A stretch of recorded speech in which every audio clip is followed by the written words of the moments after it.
आपका एक स्टेटमेंट था कि लगभग 40 साल की सियासत में 280 करोड़ रुपया बांट चुके। 1 ही लाख डेली यदि हम बांटे होंगे 280 करोड़ को क्रॉस कर जाने के बाद सर कम बोल रहे हैं। हर दिन को 5 लाख रुपया जोड़ लो मत मिनिमम। तो इतना पैसा कमाते कहां से? भैया इतना पैसा देता है कोई, हम लूट के लाते हैं, भर देते हैं, आपको क्या दिक्कत है?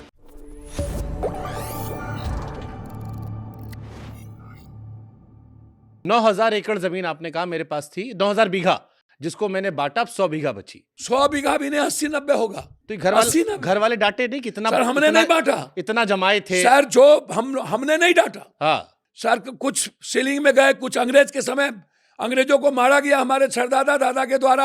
हम लोग वहां छोड़ के कामत मधेपुरा आए, बांका और भरकोस हम मथुरा से गए। आप कितना बांटे हैं? सर उसके आपका एक स्टेटमेंट था कि लगभग 40 साल की सियासत में 280 करोड़ रुपया बांट चुका हूं। सर कम बोल रहे हैं आप। हर दिन को 5 लाख रुपया जोड़ लो मत मिनिमम। तो इतना पैसा कमाते कहां से हैं? भैया इतना पैसा देता है कोई, हम लूट के लाते हैं, भर देते हैं, आपको क्या दिक्कत?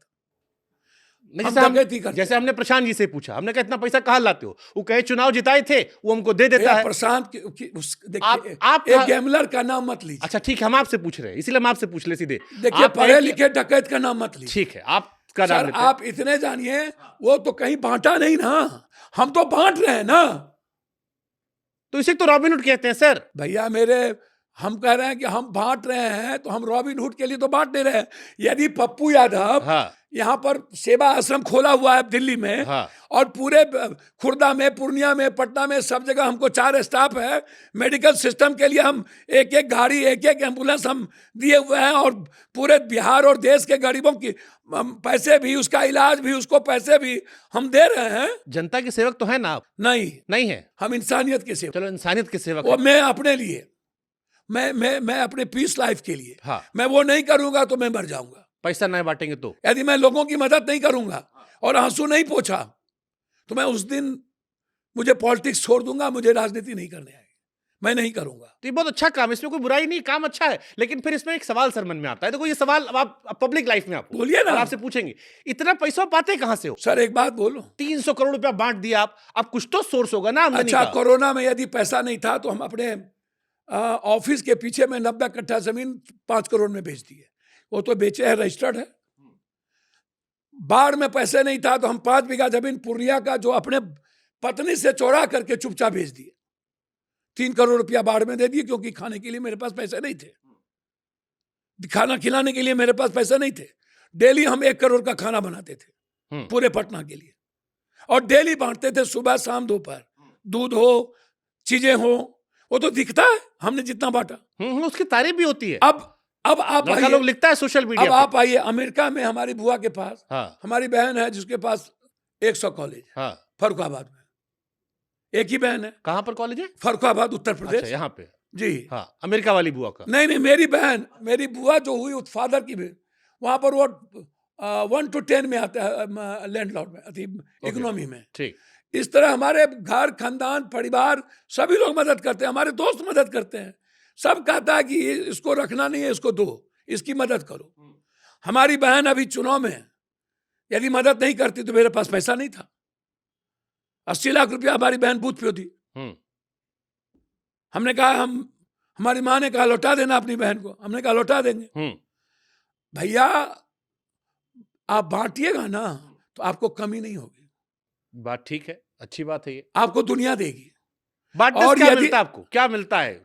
ये वोट के लिए करते हो या मेंटल पीस? क्या है? नहीं, हम समझ, देखो हम सवाल वो पूछ रहे हैं जो आपसे लोग पूछेगा। आप एक बात बताओ, हम 90 के पहले से बांट रहे हैं, ठीक, और आज तक हमको लोग वोट नहीं दिया, हम अकेले एमपी बनते रहे, हमारी पार्टी को नकार दिया, फिर भी हम जिंदगी में कर ही रहे हैं। हम पटना में सेवा आश्रम चलता है, हम भूज में भूकंप में स्पीकर ने लिख करके दिया, लिख करके कि पप्पू यादव ने जितनी मदद आके की, हमारी शादी हुई थी, हमारे बच्चे छोटे थे, जितना सेवा उसने की, लाश उठाया पप्पू यादव ने। स्पीकर बीजेपी की सरकार थी, स्पीकर ने लिखा, उत्तराखंड के 11 गांव को गोद लिए जाकर के, और हम 22 दिन रहे। सबने कहा, एक भी जेंट्स नहीं बचा था। उड़ीसा में जब तूफान आई तो पप्पू यादव वहां जाकर के 21 दिन कैंप किया, जिसमें चंद्रबाबू नायडू ने अपना सब कुछ दिया था।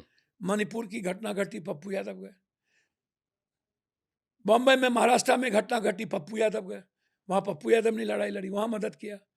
दिल्ली में जितनी दंगा हुआ है, घटना घटी, हर मस्जिद को पप्पू यादव पैसा दिया।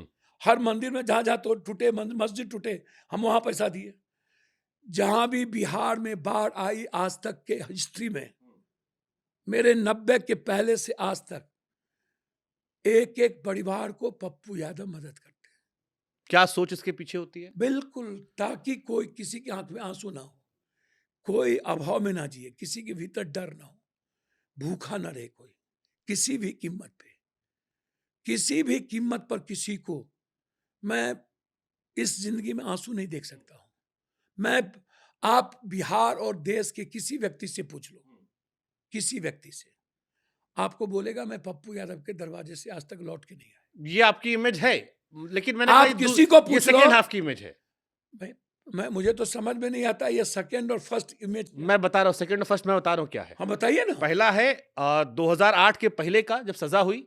एक है आरजेडी से निकलने के बाद वाली इमेज। आरजेडी में तो थे ही नहीं हम कभी, इंडिपेंडेंट एमएलए थे। लालू जी से जुड़ाव तो था ना आपका शुरू से। फिर लालू यादव जी के जुड़ाव मेरा ही नहीं। आप तो उनको बेटा कहते थे, मैं उनका पहला बड़ा बेटा हूँ। भैया लालू यादव जी के साथ मेरा ही जुड़ाव तो नहीं था ना। हाँ, लेकिन हर आदमी बेटा नहीं बनता ना। आपने उनको पिता का। सर मैं आज भी कह रहा हूँ, वैचारिक विरासत, वैचारिक चीजें लालू यादव का मैं ही हूँ, संपत्ति का जो भी हो। मैं आज भी कह रहा हूँ, मैं आपको एक बात बता रहा हूँ, इंडिपेंडेंट एमएलए तो हम लालू यादव जी के पार्टी से नहीं ना बने, हम लालू यादव जी को सपोर्ट किए। नीतीश कुमार जी भी जब मुख्यमंत्री बने तो पहला सपोर्ट पप्पू यादव का ही मिला।